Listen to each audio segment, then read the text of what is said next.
ശ്രീ തൗഫീഖ് രാജൻ, അങ്ങ് പറഞ്ഞു വെക്കുന്നത് ഒരു പോലീസ് സ്റ്റേഷനിൽ പോലും ഒരു പരാതിയും ഉയർന്നിട്ടില്ല എന്നതാണ്. ഇത് നോക്കൂ, ഇത് റിനി എന്ന് പറയുന്ന ഒരു പെൺകുട്ടിയുടെ പരാതി വരികയാണ്, അവന്തികയുടെ പരാതി വരികയാണ്. യൂത്ത് കോൺഗ്രസിൻ്റെ വാട്സാപ്പ് ഗ്രൂപ്പുകളിൽ KSUയിൽപ്പെട്ട യൂത്ത് കോൺഗ്രസിൽപ്പെട്ട പെൺകുട്ടികളോട് മോശമായി പെരുമാറി അവർ പാർട്ടി പ്രവർത്തനം വരെ ഉപേക്ഷിച്ചു പോകുന്ന സ്ഥിതിയുണ്ടായി. അപ്പോൾ അതീവ ഗുരുതരമായ ഈ ആരോപണങ്ങൾ നിഷേധിക്കുകയോ അല്ലെങ്കിൽ നിഷേധിക്കുകയാണെങ്കിൽ തന്നെ നിയമ നടപടിക്ക് സാധ്യതയുണ്ടല്ലോ രാഹുൽ മാങ്കൂട്ടത്തിലിനെ സംബന്ധിച്ചിടത്തോളം. അതൊന്നും ഉണ്ടായിട്ടില്ല. ഈ തെളിവുകൾ ഒന്നും തന്നെ നിഷേധിക്കാത്തൊരു സാഹചര്യത്തിൽ എങ്ങനെയാണ് MLA സ്ഥാനത്ത് ഇയാൾക്ക് തുടരാൻ സാധിക്കുക?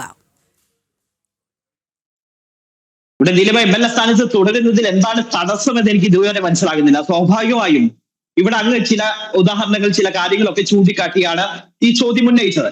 ഏത് KSU പ്രവർത്തകയാണ്, ഏത് യൂത്ത് കോൺഗ്രസ് പ്രവർത്തകയാണ് ഇത്തരത്തിൽ പരാതി ഉന്നയിച്ചത്, പരാതി പറഞ്ഞത് എന്നതിനെ സംബന്ധിച്ച് എനിക്കറിവില്ല.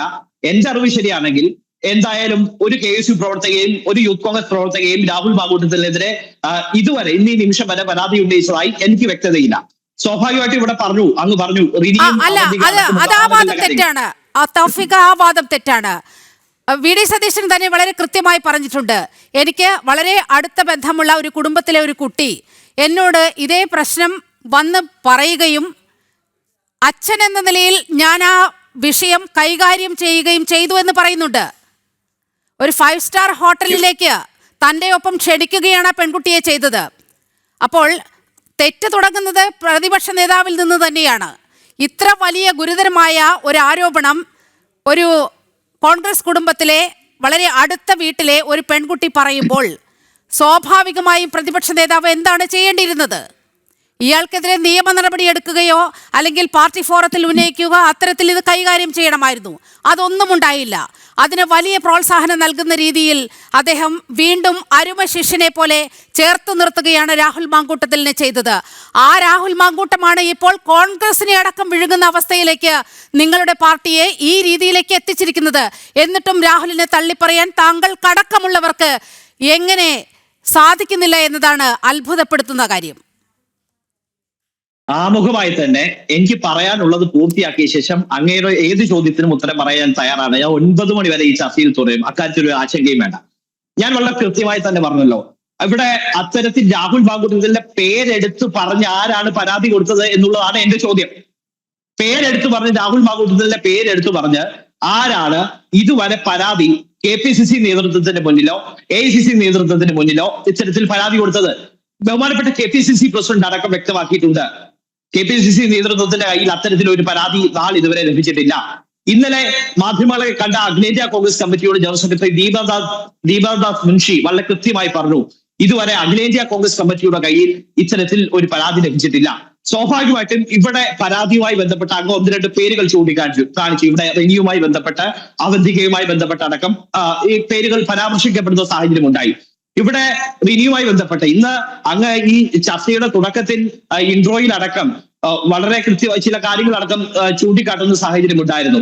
ഇന്ന് രാഹുൽ മാങ്കൂട്ടം മാധ്യമങ്ങളെ കണ്ടത് ഓഗസ്റ്റ് മാസം 1-ാം തീയതി 8:24 മണിക്ക് 8:24 രാത്രി 8:24 അദ്ദേഹത്തെ വിളിച്ചതുമായി ബന്ധപ്പെട്ട വോയിസ് സന്ദേശമാണ് അദ്ദേഹം പുറത്തുവിട്ടത്. അതുമായി ബന്ധപ്പെട്ട് വളരെ കൃത്യമായി തന്നെ പറയുന്നുണ്ട്, ഈ ട്രാൻസ് വുമണും BJP പ്രവർത്തകയുമായ അവന്തിക ഉന്നയിച്ച ആരോപണങ്ങൾക്ക് വളരെ കൃത്യമായി തന്നെ അദ്ദേഹം ഇത് മാധ്യമങ്ങൾക്ക് മുന്നിൽ വ്യക്തത വരുത്തി. ആ പ്രതിരോധമൊക്കെ പൊളിഞ്ഞ് പാളീസായില്ലേ തൗഫീഖേ? വളരെ കൃത്യമായി അവന്തിക പറഞ്ഞു ഓഗസ്റ്റ് 1-നാണ് സംസാരിക്കുന്നത്. ആ തെളിവാണ് രാഹുൽ മാങ്കൂട്ടത്തിൽ ഇന്ന് മാധ്യമങ്ങൾക്ക് മുൻപാകെ വെച്ചത്. പക്ഷേ ഈ വിവാദം തുടങ്ങുന്നത് ഓഗസ്റ്റ് 21-നോ 22-നോ ആണ്. അപ്പോൾ എങ്ങനെയാണ് ഈ ഓഗസ്റ്റ് 1-ലെ ഈ ഒരു ശബ്ദരേഖ വെച്ചുകൊണ്ട് അങ്ങനെ പ്രതിരോധിക്കാൻ പറ്റുന്നത്? ആ പ്രതിരോധമൊക്കെ പൊളിഞ്ഞു പാളീസായി പോയി. അവന്തിക വളരെ കൃത്യമായി കാര്യങ്ങൾ പറയുന്നുണ്ട്, തന്നെ ഭീഷണിപ്പെടുത്തി അടക്കമുള്ള കാര്യങ്ങൾ പറയുന്നുണ്ട് അവന്തിക. അത്തരത്തിൽ ഭീഷണിപ്പെടുത്തിയിട്ടുണ്ടെങ്കിൽ അത് സംബന്ധിച്ച് കൂടുതൽ ഡീറ്റെയിൽസ് പുറത്തു വിടണമെന്നേ ഇവിടെ വളരെ കൃത്യമായി ചോദിക്കാൻ ആഗ്രഹിക്കുന്നു. ഞാൻ ചോദിക്കട്ടെ, ഈ ആരോപണം ഉന്നയിക്കുന്നത് ദിവസങ്ങൾക്ക് മുമ്പാണ് ഇത്തരത്തിൽ അവന്തിക വിളിക്കപ്പെടുന്ന ഒരു സാഹചര്യം ഉണ്ടാകുന്നത്. ഒരു മാധ്യമ പ്രവർത്തകനെ താനുമായി ബന്ധപ്പെട്ടു, ചേട്ടനെ കൊടുക്കാൻ ശ്രമമുള്ളതായി എനിക്ക് തോന്നുന്നു. എനിക്ക് അങ്ങനെയാണ് ഫീൽ ചെയ്യുന്നത്. ഭീഷണി നേരിട്ടു എന്ന് പറയുന്ന ആള് ഇത്തരത്തിൽ ഇങ്ങോട്ട് വിളിച്ച് കാര്യങ്ങൾ പറയേണ്ട ഏതെങ്കിലും സാഹചര്യം നിലനിൽക്കുന്നുണ്ടോ? ഒരു കാരണവശാലും ഇത്തരത്തിൽ ഭീഷണി നേരിടുന്ന ഒരാളാണ് അവന്തികയെങ്കിൽ അവന്തിക ഇത്തരത്തിൽ ഒരു പരാതി ഉന്നയിക്കേണ്ട, ഇല്ലെങ്കിൽ ഇത്തരത്തിൽ രാഹുൽ മാങ്കൂട്ടത്തിൽ പരാതിയല്ല. ഞാൻ അങ്ങയോട് തർക്കിക്കുകയല്ല. വളരെ കൃത്യമായി ഒരു മിനിറ്റ് താങ്കൾ ഇപ്പോൾ രാഹുൽ പുറത്തുവിട്ടു എന്ന് പറയുന്ന രാഹുൽ പ്രതിരോധിക്കാൻ ഉപയോഗിച്ച അതേ ശബ്ദരേഖ തന്നെ ഓഗസ്റ്റ് 1-നുള്ളതാണ്. വിവാദം തുടങ്ങുന്നത് കഴിഞ്ഞ ദിവസങ്ങളിലാണ്. അതുകൊണ്ട് തന്നെ രാഹുൽ ആ പ്രതിരോധ ശ്രമം വളരെ കൃത്യമായി പരാജയപ്പെട്ടു എന്നതാണ് ഇപ്പോൾ നമ്മുടെ മുന്നിലുള്ള വസ്തുത.